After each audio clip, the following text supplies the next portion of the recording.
Bonjour à toutes et à tous et bienvenue dans le podcast Reconnexion, l'émission qui reconnecte les mondes de l'entrepreneuriat, de l'art et du sensible. Je m'appelle Dounia Zelou et j'accompagne des transformations humaines et organisationnelles conscientes qui contribuent à l'émergence d'un monde plus durable et heureux.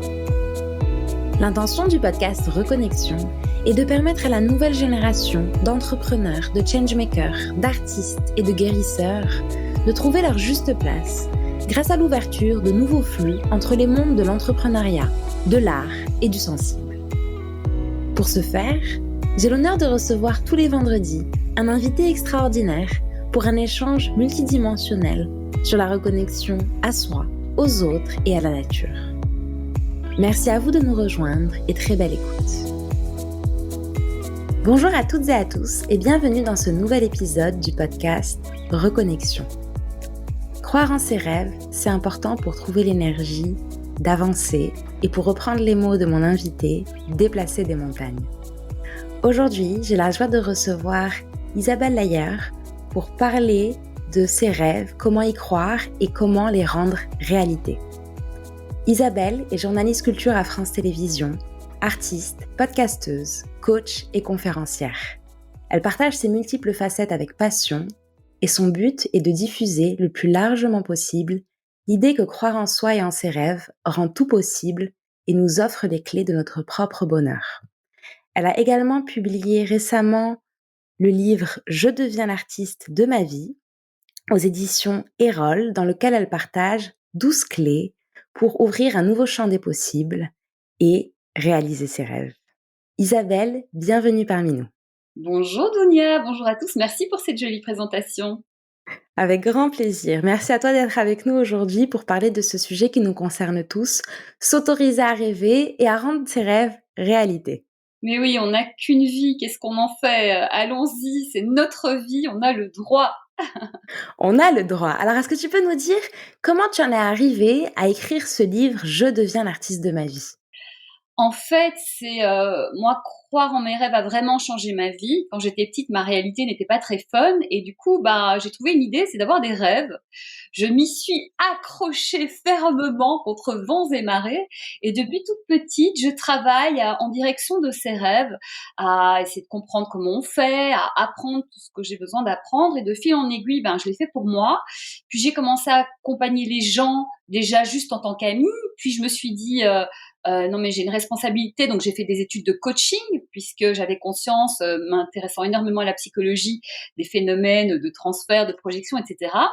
Et puis donc j'ai eu, là ça fait 15 ans que je fais du coaching et j'ai vu des vies se transformer et voyant tout ça, je me suis dit mais c'est magique, je peux pas garder ça pour moi, je vais pas pouvoir coacher la terre entière, je vais pas trop avoir le temps. Donc ce qu'on va faire, c'est qu'on va tout mettre dans un livre. Ça s'appelle Je deviens l'artiste de ma vie. Donc, qu'est-ce qui fait que justement, on se laisse coincer dans des choses qui ne sont pas pour nous? Comment sortir de tout ça? Comment craquer le système, comme je dis, les trucs et astuces, mais aussi des exercices concrets de manière à mettre en place ça dans sa vie, parce que on peut lire le meilleur livre de développement personnel du monde. Une fois qu'on l'a lu, si on l'implémente pas, si on l'expérimente pas, au bout de 2-3 mois, on l'a oublié et c'est normal. Donc, il y a vraiment des exercices. Je voudrais vraiment que ce livre change des choses dans la vie des gens. J'ai des retours qui vont en ce sens, donc je suis la femme la plus heureuse du monde. Voilà, c'est on va dire, une vie entière consacrée à tout ça. Ça a mis 9 mois pour l'écrire, mais voilà, c'est vraiment une vie de travail, d'abord pour moi, puis dans le partage, et puis maintenant, voilà, tout est là. Et franchement, ce livre, j'aurais tellement aimé l'avoir à 18 ans, quand j'étais en pleine galère. Oui. Ça m'aurait vachement aidé, ça m'aurait fait gagner beaucoup de temps et beaucoup de souffrance et de douleur, mais bon, mon chemin, c'est mon chemin, et c'est très bien comme ça. Super, merci beaucoup. En effet, dans ton livre, c'est extrêmement intéressant. Pour l'avoir lu, c'est un mix entre de l'apport théorique et des exercices qui permet à chaque personne vraiment de prendre le temps, à travers ce livre, de se poser des questions, d'aller dans des réflexions personnelles et de mettre en pratique, en fait, les exercices que tu proposes. Oui, alors il y a de la théorie, mais c'est une façon j'explique les choses de façon très simple parce que pour vraiment passer à l'action, moi j'ai besoin de comprendre pourquoi je fais les choses. Il faut que ça ait du Mmh. sens. Mais les explications, c'est pas des grandes théories, qui vont très loin, c'est des choses, en fait, très logiques, très évidentes, qu'on a oubliées parce que les injonctions, parce qu'on ne s'autorise pas, parce qu'on ne s'est pas forcément intéressé à tout ça et finalement, il y a plein de choses qui viennent en nous, qu'on comprend, et du coup, c'est très logique de faire l'exercice qui suit, et c'est une continuité. Et donc, c'est aussi pour ça que ça marche, parce que comme c'est simple, c'est vraiment des exercices très accessibles, mais petit à petit, d'exercice en exercice, bah, ça change les choses. Et parmi les exercices et les conseils que je donne, c'est chaque jour, on fait quelque chose en direction de son rêve. Eh bien, vous verrez que si tous les jours vous faites ça, eh bien, au bout d'un mois, il se sera passé des choses. Et tous les exercices sont comme ça. C'est-à-dire qu'on commence à les faire, c'est simple et tout, et puis à un moment on se dit hey, mais c'est dingue, ça marche. Et dès les premiers qui sont même plutôt de la recherche sur ce qu'on aime, ce qu'on veut, etc. C'est voilà, c'est vraiment une façon essentielle de faire les choses, mais en toute simplicité. Je raconte mes gros plantages, vraiment avec du recul, en rigolant, des trucs que j'ai tentés, qui ont foiré, qui ont marché, etc. Aussi pour dire que, franchement, moi, si j'y suis arrivée, c'est que tout le monde peut le faire. Après, j'ai mis beaucoup de temps à le travailler, ce que les autres n'ont pas forcément fait. Donc, c'est pour ça, je résume et je donne et j'offre vraiment de tout mon cœur et voilà, les retours sont dingues, donc ça marche, donc je suis super heureuse. Merci à toi pour ce généreux partage au travers de ce livre. Bah, merci, de partager toi aussi, en fait, parce que le meilleur livre du monde, s'il reste dans un tiroir, si personne n'est au courant qu'il existe, bah, il peut aider personne.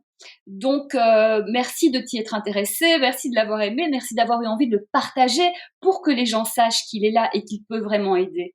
Complètement, avec grand, grand plaisir. Et j'aime beaucoup le titre «Je deviens l'artiste de ma vie». Alors tu sais que dans notre podcast Reconnexion, on est là pour reconnecter les mondes de l'art, de l'entrepreneuriat, du sensible. Et l'artiste de sa vie, qu'est-ce que ça veut dire pour toi? Bah, déjà, reconnexion, moi, ton podcast, déjà le titre, il me parle énormément. C'est déjà, on commence par se reconnecter à soi.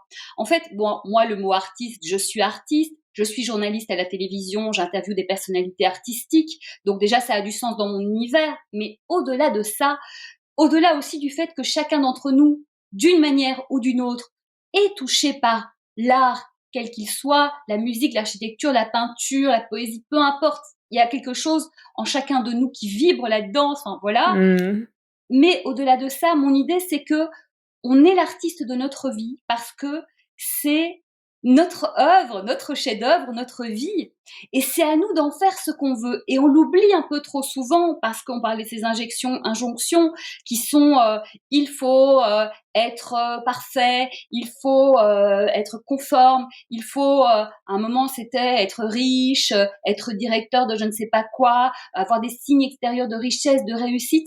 Alors le monde est en train de bouger un peu là-dessus et c'est juste formidable, mais finalement, on est le chef d'orchestre de notre vie, où je dis aussi, notre vie c'est comme un grand tableau et nous on est les peintres et on choisit les couleurs qu'on veut et même si les couleurs ne vont pas ensemble, on s'en fiche, c'est Mmh. notre vie, c'est notre tableau et l'important c'est qu'on s'exprime pleinement parce que c'est comme ça qu'on est heureux et quelqu'un d'heureux, eh bien finalement, il apporte du bien au monde. Donc sur le chemin de ses rêves, de son bonheur, on va être quelqu'un de plus serein, de plus heureux et quelqu'un d'heureux comme moi ou plein de gens ou toi et d'autres gens. On a envie d'aider les autres parce qu'on sait que bah il y a rien de plus beau et du coup bah si on aide les autres à être heureux, ils seront plus heureux et du coup ils voudront aider les autres à être heureux Mmh. et on va changer le monde les amis comme ça. On est des colibris. Exactement, on est complètement d'accord. Quand on arrive à craquer le code, comme tu disais tout à l'heure, ben, on a envie de le partager avec la terre entière. Mais oui, parce que du coup, comme on se sent bien, comme on se sent plein, on n'a pas besoin de garder pour nous des choses, on a envie de les partager. Et il n'y a rien de plus beau, hein, on dit l'amour comme le bonheur, ça se multiplie quand on le partage. Eh bien voilà, c'est ça. Exactement, exactement. Ça me fait penser aussi à un concept qui s'appelle la contagion émotionnelle, dont Christophe Hague parle beaucoup. Il a écrit un livre à ce sujet et justement, le bonheur fait partie également, énergétiquement. Là, on le voit, l'énergie, le sourire, même au niveau de la voix, de tous les sens, tout ce qu'on transmet en fait, se donne aussi, c'est une façon de donner, d'offrir aux autres et de cultiver cette énergie d'amour, de bonheur qui circule dans le monde et comme tu dis, de changer, de déplacer des montagnes. Ah oui, bah, c'est un peu, en fait, la baseline, comme on dit, le sous-titre, du livre, c'est 12 clés pour déplacer des montagnes et réaliser ses rêves. Et en fait, on va se rendre compte qu'on fait tout un pataquès de certaines choses et que en faisant petit à petit, eh bien finalement, on y arrive, hein. Imaginez quelqu'un qui fait, on est dans un podcast avec 500 épisodes. Il s'est pas dit, je vais faire tout de suite 500 épisodes parce que c'est un peu, ça fait un peu peur, c'est trop, c'est challengeant. Mais si on dit, tiens, je vais faire un podcast et je vais commencer par un épisode, et puis 10, et puis 20, et puis de fil en aiguille, waouh, j'ai fait 500 épisodes. Et souvent, on a l'impression, les gens, ils voient le château, ils disent voilà, je veux ce château-là, et du coup, bah, ça peut nous arrêter parce que c'est trop immense, par où on commence, voilà. Eh ben non, allons-y brique par brique, et c'est vraiment la méthode que je propose. Brique par brique, on construit, ça fait une petite maison, puis une plus grande maison, puis une super maison, et puis ça va devenir un château, et ce sera d'autres châteaux, et on l'aura fait exactement comme on a envie de faire. Donc, c'est vraiment aussi, dans le livre aussi, ce que je fais, c'est je déculpabilise de plein de choses. C'est cool la vie, c'est un jeu, le passé c'est le passé, on a commis des erreurs, bah c'est cool, on a appris, voilà, c'est pas grave. Et aussi, j'ai envie de dire que la vie c'est voilà, c'est un jeu, amusons-nous et rien n'est grave, à part vraiment une grosse souffrance énorme, une grosse maladie incurable, ça c'est vraiment dur. Notre mort, même pas la nôtre parce qu'on s'en rend pas compte, quand on est mort c'est des autres, voilà, ça c'est deux choses dures et graves, mais c'est en général pas notre quotidien. Du coup tout le reste, allégeons et avançons dans la joie et trouvons une sorte d'autre positionnement par rapport à des petites choses qui, finalement, parfois on se fait toute une histoire d'un truc, dans 3 mois, voire 2 semaines, on aura totalement oublié ce truc, quoi. En attendant, on s'est fait du mal. Ben, arrêtons. Franchement, c'est inutile. Et c'est changer le prisme, prendre du recul et se concentrer sur les choses vraiment essentielles. Ça aide vraiment à vivre. Et en développant ça aussi petit à petit, comme la positive attitude, comme dire des mots positifs, rayer les mots négatifs de son vocabulaire, ça se fait petit à petit. Moi, petite, j'étais pas comme ça, hein. J'étais vraiment dans la galère et j'étais pas la personne que, en tout cas, aussi positive et orientée solution que je suis. Euh, et ben voilà, c'est petit à petit et laissons le temps au temps, mais soyons sur le chemin. Et chaque jour, on avance un petit peu et juste soyons heureux et en gratitude et célébrons chaque petite avancée parce que c'est notre vie, si elle est faite de ça, bah c'est merveilleux. Complètement et au final, elle est faite de ça et c'est comme tu dis de changer la perception des choses et comment on peut percevoir, l'environnement parce qu'on change pas les faits, mais par contre on est responsable de la façon dont on les perçoit et ça, on peut le changer, on peut le transformer, c'est possible. Tu l'as expérimenté, je l'ai expérimenté. Tu partages les clés aussi d'autres personnalités. Tu cites Eric Emmanuel Schmidt, Pascal Legitimus, Marianne James dans ton livre dont tu t'inspires aussi. Donc toutes ces personnes-là aussi ont expérimenté des parcours et ton livre vient aussi incarner et partager ces clés, cette puissance des clés qui ont été trouvées pour que d'autres personnes puissent en bénéficier. Mais c'est exactement ça et c'est le même chemin que j'ai pris sur mon podcast Viser la Lune, où en fait je me disais, en fait le point commun des gens qui réalisent leurs rêves, c'est finalement de ne pas lâcher. C'est-à-dire d'avoir été contre vents et marées et d'avoir compris des expériences pas forcément simples qui sont arrivées, d'avoir compris justement le message ou ce qu'ils avaient à apprendre, etc. Et l'idée, c'est ça. Et pareil dans le livre, en fait, chaque clé est introduite, comme tu l'as dit, par un artiste, une personnalité de la culture qui a expérimenté cette clé et qui finalement nous explique que effectivement elles ont eu des difficultés à cet endroit-là, mais finalement c'est ça qui leur a permis de comprendre, mieux se positionner, d'apprendre, de grandir et finalement d'aller encore plus loin vers leur objectif, leur rêve, leur art. Et c'est important aussi ça. Complètement. Je trouve c'est important en effet de pouvoir, grandir les uns les autres et de justement bénéficier des expériences de ceux qui sont passés avant nous pour tirer les meilleures clés sur nos chemins pour avancer. Alors Oui, et ça rassure aussi de se dire, OK, les autres ont connu par exemple, Marianne James dans le podcast Viser la Lune.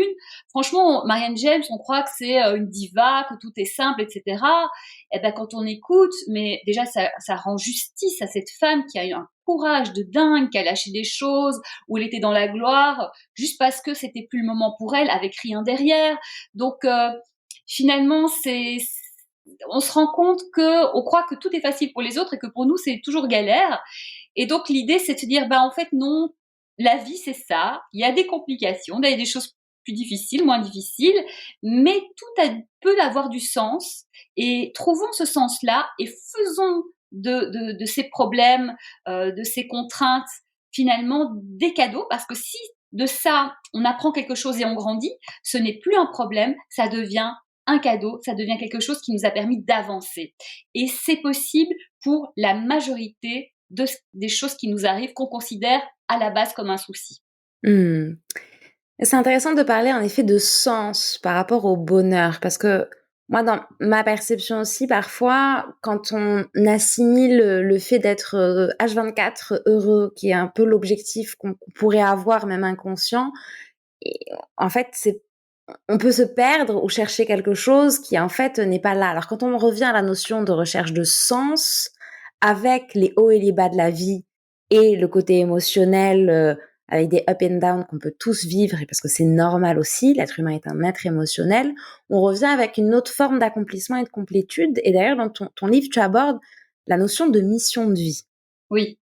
Est-ce que tu peux nous en dire plus sur cette notion, comment toi tu l'aperçois et comment la trouver? Oui. Alors déjà, sur ce que tu disais, le bonheur, on va pas se mentir, le bonheur H24, cet état, ça n'existe pas, comme tu dis, on est des êtres humains, etc. Mais quand on est dans l'acceptation de ce qui est, on n'est pas dans le malheur, l'inverse du bonheur. On est OK, ça c'est une épreuve, quel sens ça a? OK, donc cool, je vais apprendre, un peu de patience, je vais changer petit à petit les choses pour orienter mieux. Il y a des choses, je ne peux pas les changer, comme disent les bouddhistes que j'adore, il faut faire avec. Et il y a des choses, je peux, j'ai la main, eh bien, je vais les changer et du coup, ça va aller. Et du coup, finalement, si on était dans un état de bonheur aussi tout le temps, tout le temps, tout le temps, on ne s'en rendrait pas compte. Et puis, du coup, ça aurait moins de saveur. C'est Donc, ça. il y a des moments où ça va bien, prenons en conscience, soyons en gratitude, célébrons ça, parce que c'est une énorme chance. Rien que le fait le matin de se réveiller et de n'avoir mal nulle part, mais célébrons ça. Parce que peut-être qu'un jour, dans notre vie, ça n'existera plus de se réveiller sans avoir mal. D'ailleurs, il y a une phrase qui me fait rire, mais qui n'est pas si drôle que ça, mais ça me fait rire, qui dit, à partir d'un certain âge, quand tu te lèves le matin et que tu as mal quelque part, c'est une bonne nouvelle, ça veut dire que tu es encore vivant. Donc voilà, donc là, nous, on n'a pas mal nulle part, etc.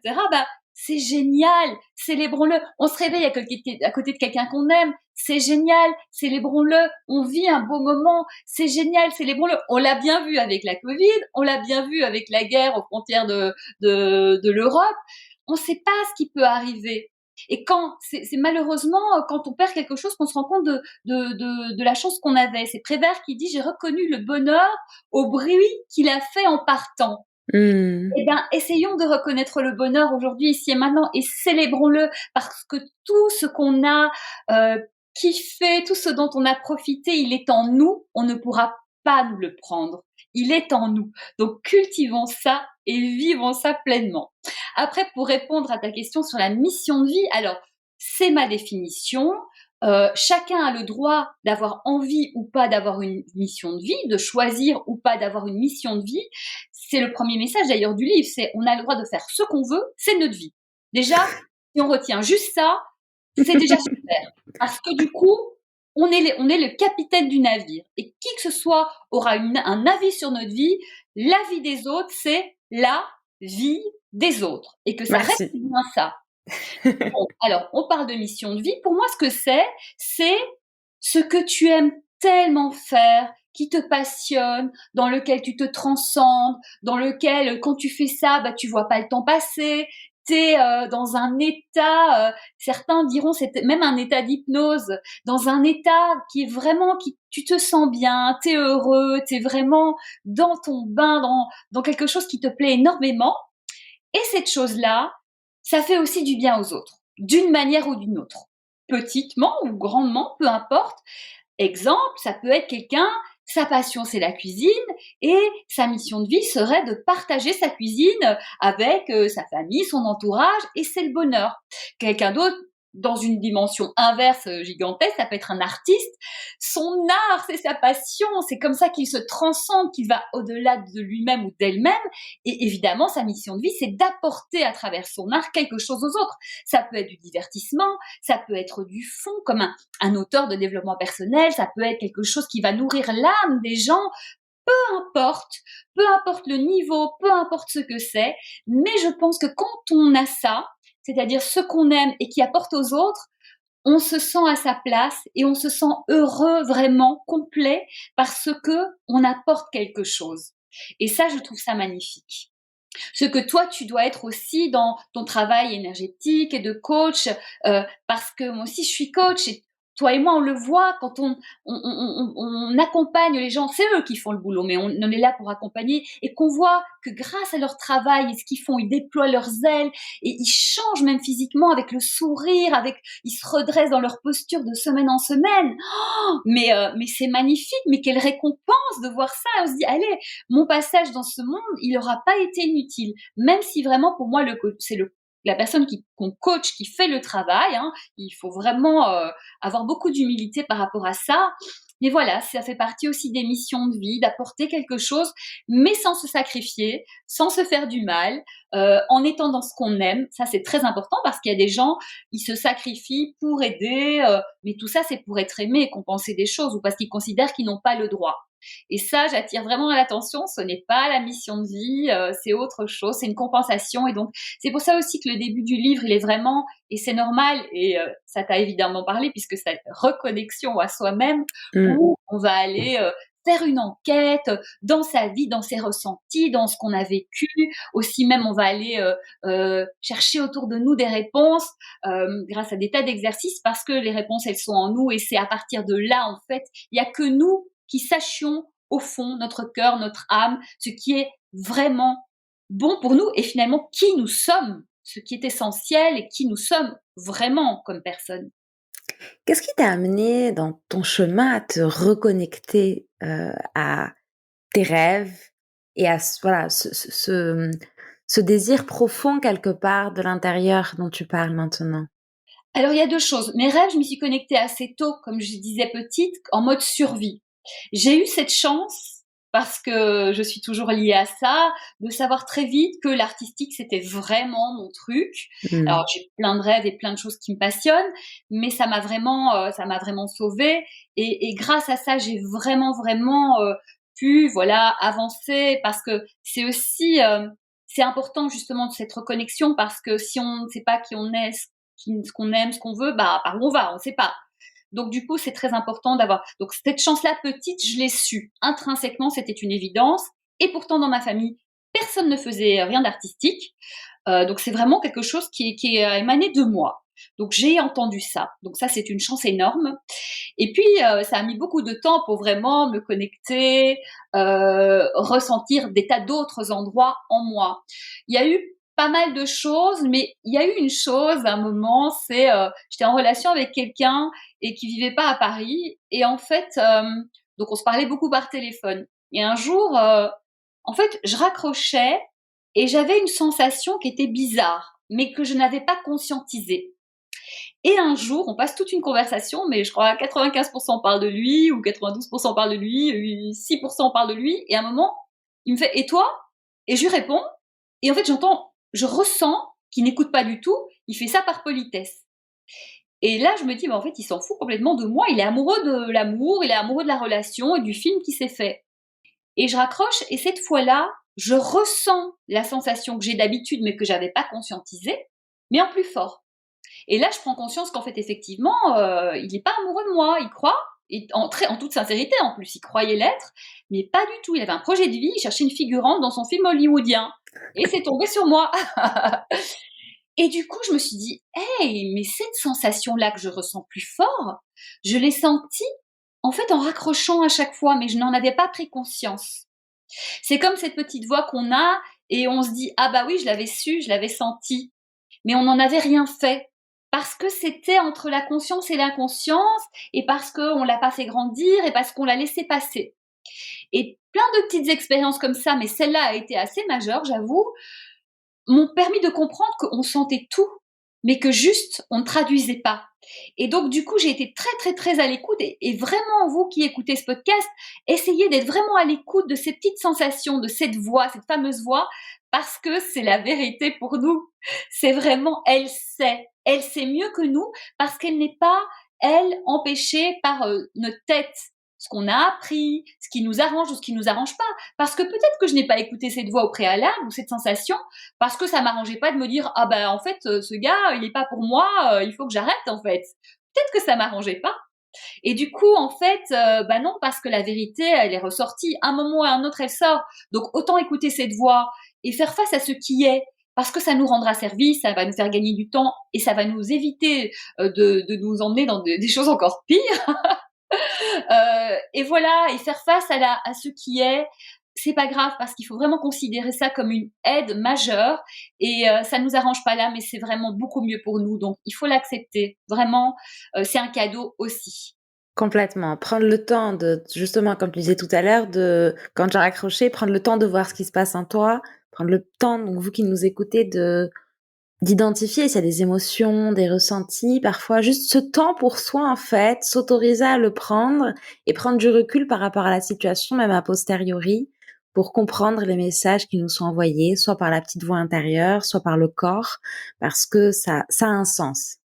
Ça, avoir nos émotions, ce n'est jamais pour rien qu'on a des émotions. Nos émotions, même si on a l'impression qu'elles sont pas sympas avec nous, ce sont nos alliés. C'est le message qu'on n'a pas entendu ou pas voulu entendre parce que ce qu'on a dit juste avant. Et vraiment, moi, quand j'ai une émotion que je n'identifie pas, je me dis, OK, stop, là, il y a un truc. Qu'est-ce que ça, c'est quoi le message?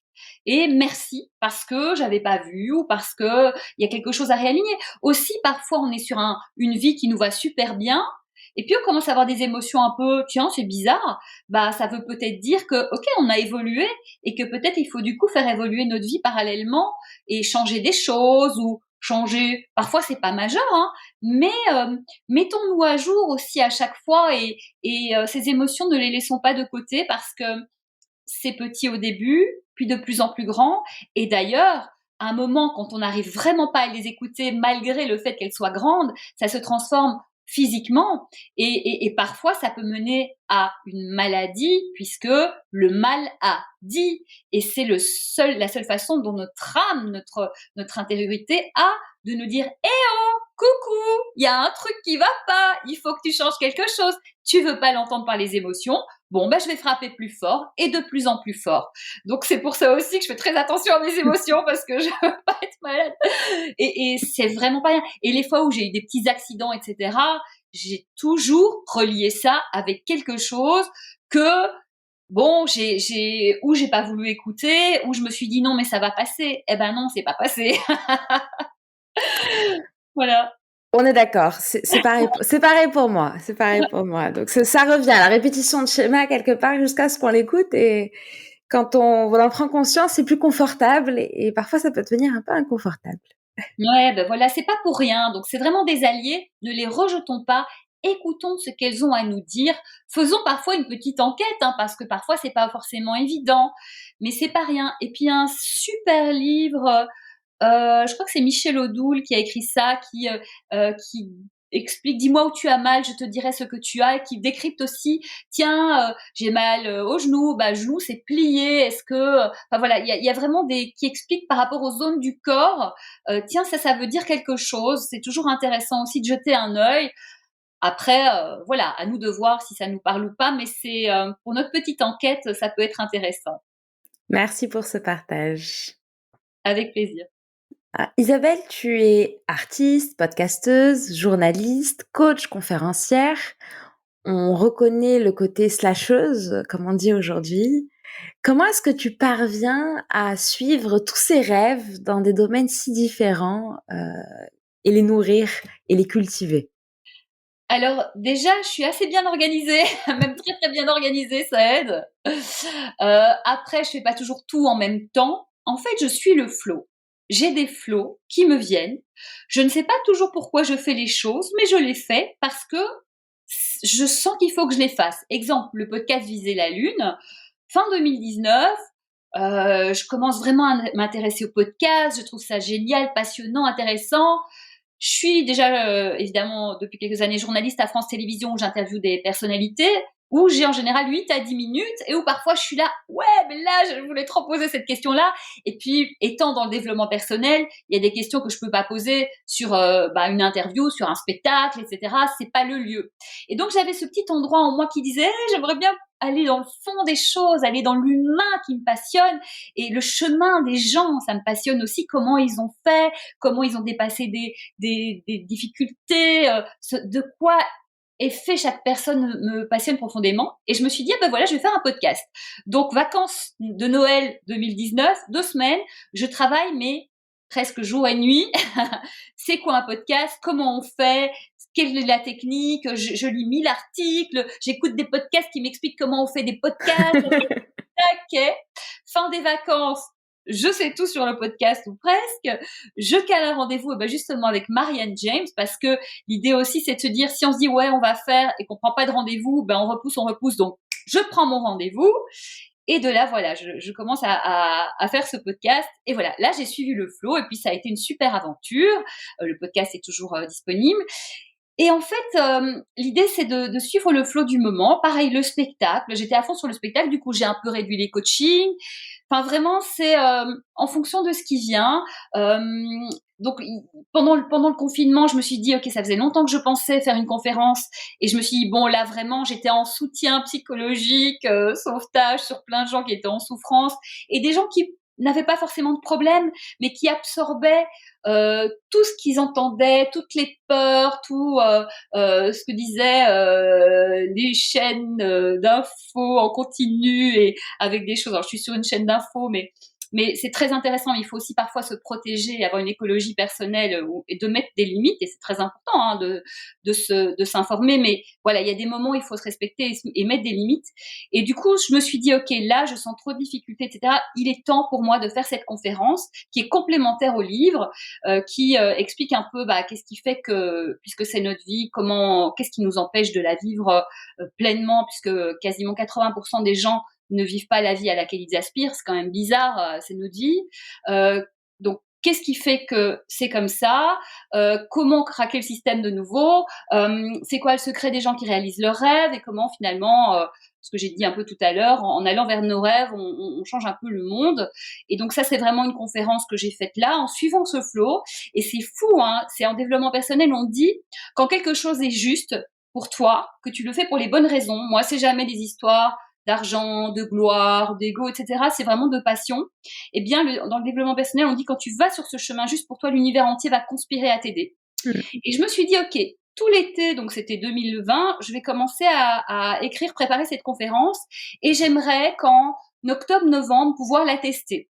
Faire, on va dire, 2 tests et on est venu me proposer, où j'ai eu 2 opportunités pour en septembre-octobre, tester cette conférence, la faire à Lyon dans une université, l'IUT Lyon 2, et la faire également dans une école de comédiens d'humour, l'EAS, que je remercie de m'avoir fait confiance tous les 2. Et ça a été formidable, les retours ont été dingues. Enfin, c'était vraiment ça apportait des réponses. Pareil, ça déculpabilisait, ça donnait de l'espoir, de l'énergie, de la motivation. Ça, c'est aussi ma marque de fabrique. Et aussi, je fais toujours une séance de questions-réponses derrière où je donne plein de trucs aussi. Donc voilà, pour répondre à tes questions, c'est suivre le flow. Qu'est-ce qui est à ce moment-ci le plus essentiel pour moi? Ça sert à rien de faire 1000 trucs en même temps, mais voilà. Et puis y aller en se faisant confiance. Et pour les gens qui ont du mal avec l'idée de se faire confiance, c'est de faire confiance à la vie et d'aller surtout sur le kiff, le plaisir de faire les choses. Et on verra bien. Merci beaucoup pour ce partage. C'est vrai qu'on parle de plus en plus, on ouvre le champ de la multipotentialité, on parle de slasheurs, slasheuses et du fait d'être nourri quelque part par différentes activités. Et en même temps, la question peut se poser parfois de comment je fais, est-ce que j'ai pas l'air éparpillé parce qu'il y a des retours qui peuvent être donnés dans ce sens-là. Donc, je pense que c'est intéressant dans ce podcast-là aussi d'avoir un retour d'expérience d'une personne comme toi qui arrive de façon harmonieuse et successful à allier toutes ces activités-là, expliquer les secrets qui te permettent en effet de combiner toutes ces activités. Ouais, alors il y a 2 choses que je voudrais dire là-dessus. La première, c'est on n'est pas obligé d'avoir plein d'activités parce qu'en fait, c'est des caractères, c'est des personnalités et du coup, il faut pas que les gens qui en ont plein soient mal parce que, ils se sentent pas autorisés, mais il faut pas que les gens qui sont en mode par mission, on va dire, se sentent mal parce qu'ils sont pas, slasheurs. C'est pareil que la même chose que je disais tout à l'heure, notre vie, c'est notre vie et on fait les choses comme on veut et c'est très bien d'être quelqu'un qui est focus sur une chose et qui fera très bien cette chose-là et pleinement cette chose-là, c'est super. Et c'est très bien d'être quelqu'un qui a plein de choses, qui a besoin. Moi, j'ai besoin d'avoir plein de choses, sinon je tourne en rond. Mais il n'y a pas de jugement à avoir là-dessus. On est comme on est et c'est formidable comme ça. Et puis après, pour les personnes qui sont slashers, qui sont, j'ai pas trop envie de dire multipotentiel parce que ça voudrait dire que les autres, ils ont pas plein de potentiel et je voudrais pas, mais je comprends ce mot que tu as utilisé et je pense que tu es dans la même pensée que moi là-dessus, hein. Oui, tout le monde a plein de potentiel, ça complètement. C'est, Voilà. voilà, dans le vocabulaire, c'est un des mots qui est utilisé, donc je l'ai repris, mais on est Tout bien à entendu, on est d'accord là-dessus. On est tous multipotentiels, certains le font en même temps et d'autres le font à des moments différents. Voilà. Et pour ces personnes qui le font en même temps, ça me rappelle une expérience que j'ai eue avec un ami qui est super, qui s'appelle Julien. Et pareil, il chante, il présente des émissions, il est youtubeur, il fait plein de choses. Et Julien, autour de lui, les gens lui disaient, mais tu sais, il faut que tu choisisses, c'est pas normal, etc. Et du coup, il était très mal par rapport à ça, sauf que lui, comme il est multiple, bah, il se sentait mal de pas s'autoriser à être une de ces choses qu'il est. Et moi, ce qui est marrant, c'est que c'est une évidence. Je suis qui je suis, je fais ce que je fais, c'est ma vie, et que personne n'aille m'embêter là-dessus parce que je peux te dire qu'il sera mal reçu. Et moi, c'est tellement évident que j'ai le droit de faire ce que je veux de ma vie que personne jamais n'est venu me dire tu faut que tu choisisses. Peut-être que de mon énergie, on sent qu'il n'y a pas intérêt à venir. Peut-être que les gens le pensaient, mais les gens viennent plutôt me dire oh comment tu fais, c'est trop génial, etc. Voilà. Et Julien, comme il a laissé ouvert cette porte au doute, bah du coup les gens se sentaient autorisés et venaient avec ce doute, mais ce doute il le ressentait chez Julien, donc c'était aussi un miroir du doute que Julien avait. Et à un moment, Julien, je lui ai dit, tu sais, Julien, ok, puisque dans ta façon de penser, on a le droit, en tout cas, tu intègres la façon de penser des autres, qu'on a le droit de n'être qu'une seule chose, eh bien, j'ai justement dit, j'ai une bonne nouvelle pour toi, tu es une seule chose. Il m'a regardé avec des grands yeux, il fait, ah bon, je suis quoi? Eh bien, tu es slasher. Tu es chanteur, slash animateur, slash podcasteur, slash youtubeur. Et là, il a fait un break, il a réfléchi 2 secondes, il a fait, mais c'est génial! Et du coup, il a monté un truc, à un moment, il s'appelait Julien le Slasher, puis après, il a fait Slashing Mania, etc. Et depuis là, il fait sa vie, on l'ennuie plus, et il fait ce qu'il veut, et c'est génial.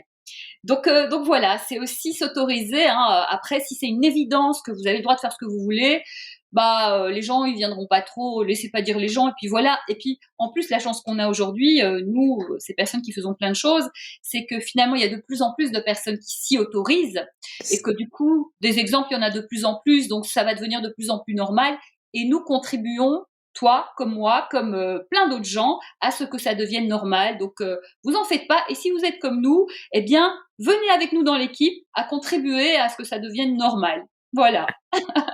Merci de lancer cet appel. Exactement. Être l'artiste de sa vie et créer sa vie comme on l'entend. Exactement. Et il n'y a que nous qui puissions décider, personne d'autre. Exactement. Merci de le rappeler, Isabelle. C'est très important parce que effectivement, il y a beaucoup d'injonctions, la culture, notre éducation, hein, c'est même pour notre bien qu'on nous a dit trouve un métier sérieux, il faut que tu gagnes de l'argent, il faut que ceci, il faut que cela. C'est vraiment pour dans beaucoup de cas pour essayer de nous aider, de nous faire du bien, mais ce n'est que le reflet des peurs des autres et des croyances des autres. Mais les autres bah, c'est les autres, c'est pas nous. Et donc, les autres pour notre bien, bah, ils peuvent nous pousser dans des endroits qui ne nous vont pas du tout et qui peuvent nous rendre carrément malheureux. Sauf que c'est nous qui allons devoir subir ça et qui allons devoir assumer ça. Bah, en fait, non. Et vous verrez que si vous allez sur votre chemin et que vous êtes heureux avec ça, bah, ces autres-là qui vous voulaient du bien, bah, ils seront contents pour vous. Et le temps de la transition, bah, dites-leur, bah, écoutez, voilà, laisse-moi faire, tu verras bien. Et puis voilà, mettez des limites si c'est nécessaire d'en mettre. Et peut-être que plus tard, ils reviendront. Ah, je te l'avais dit. Ah, je le savais. Et c'est pas grave, c'est pas grave. Faites ce que vous avez à faire. C'est simple, c'est si simple au fond. Et c'est bien plus simple à partir du moment où on se dit ok, je vais y aller, je vais tenter. Franchement, il n'y a pas beaucoup de risques et on va se rendre compte que bah de toute façon dans la vie il y a des galères. Autant il y aura des galères, mais autant galérer pour nos rêves que pour n'importe quoi ou une vie qui ne nous va pas. Mais en tout cas, allons vers ce qui nous va et voilà, ça rend bien plus heureux et que finalement un rêve c'est une direction et que même si on n'atteint pas ce rêve c'est pas grave parce qu'on vit toujours sur le chemin. Hein, c'est Lao Tzu qui dit le but c'est le chemin. Ben, finalement notre vie c'est sur le chemin de nos rêves parce que une fois qu'on a atteint un rêve on va en trouver un autre parce que il y aura autre chose de fun à aller trouver. C'est le propre de l'être humain. Donc kiffons chaque jour de notre vie parce qu'on est sur un chemin qui nous plaît. Et bah, c'est la meilleure façon d'avoir une vie heureuse. Hein. Si on a kiffé chaque jour, bah, on aura une vie heureuse. C'est formidable. Complètement, complètement. Merci à toi, Isabelle. Avant de clôturer cet épisode, peut-être une dernière question. Oui. Un rêve que tu as en ce moment? Oh là là, mais pourquoi un seul, Dounia? Tu sais, mon rêve essentiel, c'est de toujours continuer à avoir plein de rêves, de toujours continuer à aimer la vie, les gens, à avoir de l'énergie, à être quelqu'un qui donne, à réussir à entendre ma petite voix, à entendre ce flow et de partager ça, voilà.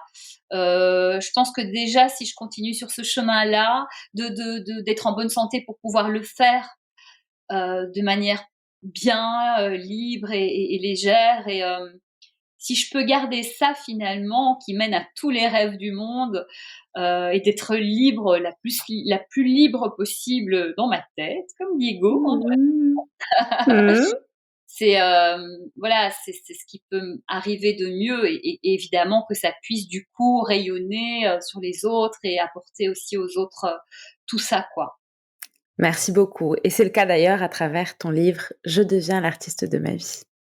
Bah merci Dounia de ce partage et de cette ouverture et j'espère vraiment que chacun de sa manière, à sa manière, vraiment trouvera le chemin et s'autorisera à devenir l'artiste de sa vie parce que c'est juste magnifique, du bonheur et un tellement beau comme chemin et ça rejaillit sur tous les gens qui nous entourent. Donc, je souhaite ça vraiment à tout le monde. Merci beaucoup Isabelle. Merci à tous de nous avoir écoutés pour cet épisode et à très bientôt.